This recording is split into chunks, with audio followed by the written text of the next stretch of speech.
It's interesting, Edward, that the subtitle of the room about listening to oneself speak does not appear to occur frequently.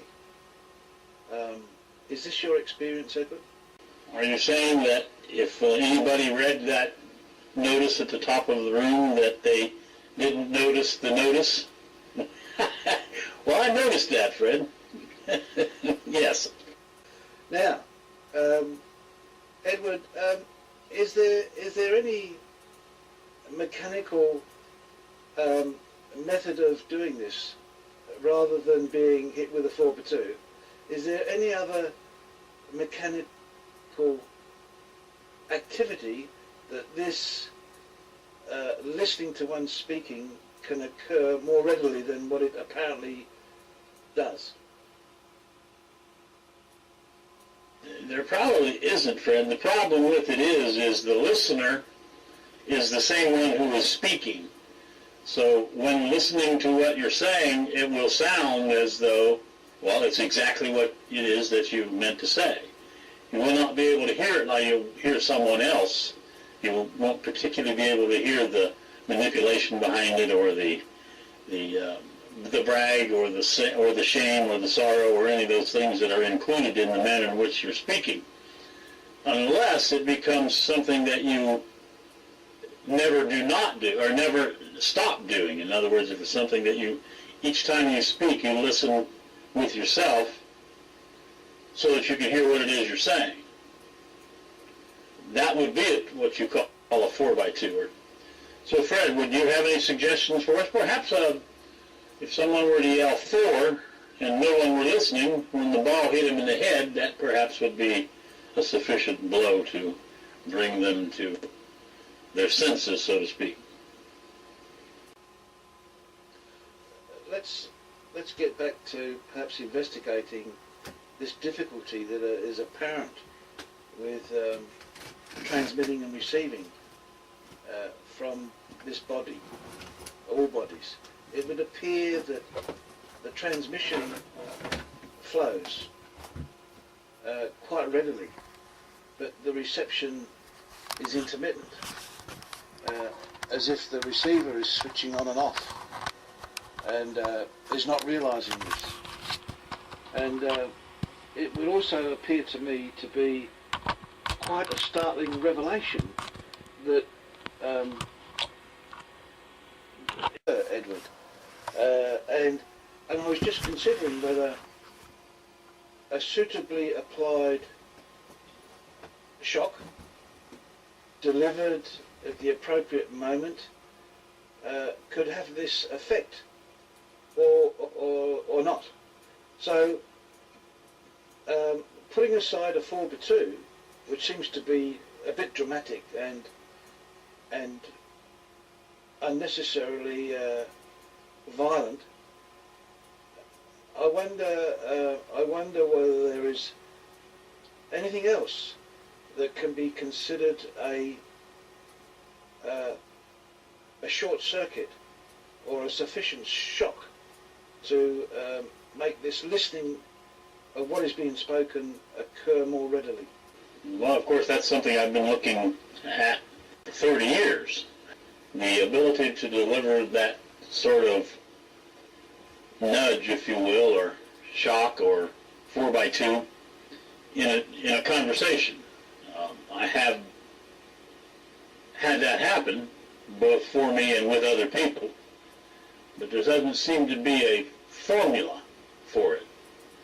I mean, I use the statement called there are 6.5 billion robots so as to nudge people and have them perhaps discover that they're robots, which is, you could call that a 4x2, tapping them on the head, because they would discover that they don't know everything and that they're actually ignorant or stupid. However, it doesn't work because they say, well, maybe everybody else is a robot, but not me. So they come in here knowing everything, and for the most part they leave. And they may even add some things to what they know, even though it's a little difficult to add something when you already know everything. So, Edward, in this investigation, of listening to one's and the importance of it and the difficulty therein.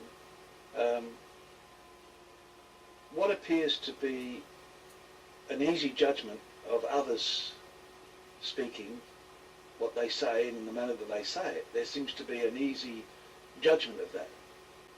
There does not appear to be the same intensity or judgmental activity in what is being spoken by the speaker, apparently.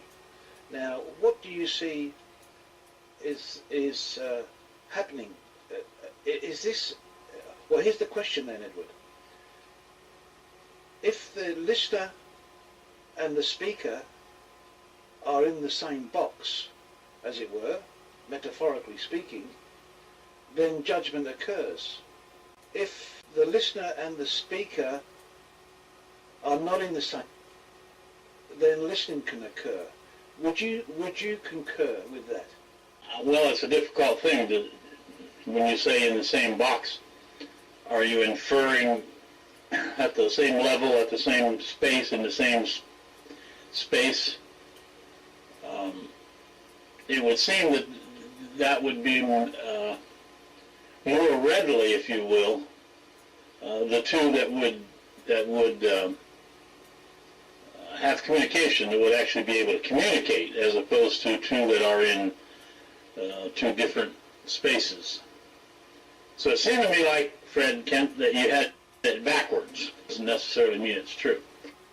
Well, perhaps I spoke it backwards, Edward. I don't know.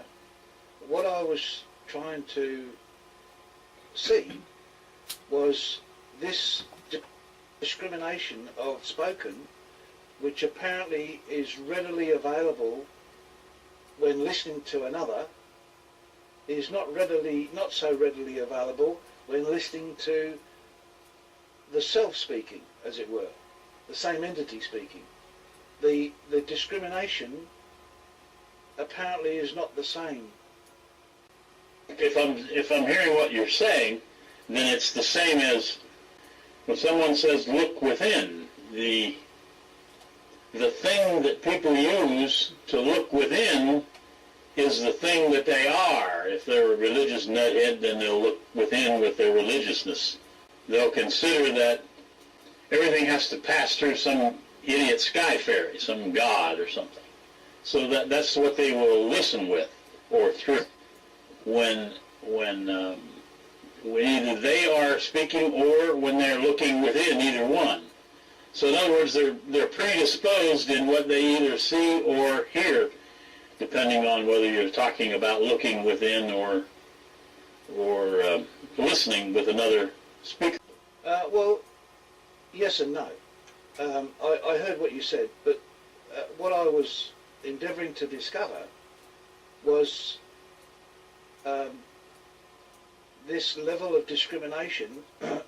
As I see it, Edward, we all display ourselves in the manner that we speak and the place that we speak from. So what is it that when a dribble is spoken, whether it be by the speaker or by anybody else, it is not immediately seen in the same manner that it is seen when others speak it? You mean by the one speaking? Yes. Well, yes, there would have to be some sort of a nudge. There would have to be, you'd have to get knocked off of your predisposition, off of your, well, there's another word for that simple point. People say, what is your point? They would have to be knocked off of their point in order to see their own point, because if they're speaking or looking from their own point, all they can see is their own point. So that's probably why you keep using that phrase 2 by 4 or 2 by 4 by 2, is to knock a person off of their point so that they can look around a little bit and perhaps discover something new. But they can't do that as long as they are predisposed, sitting on a point. Now, okay, so let's we all display ourselves. It is evident, self-evident in this display of what is spoken.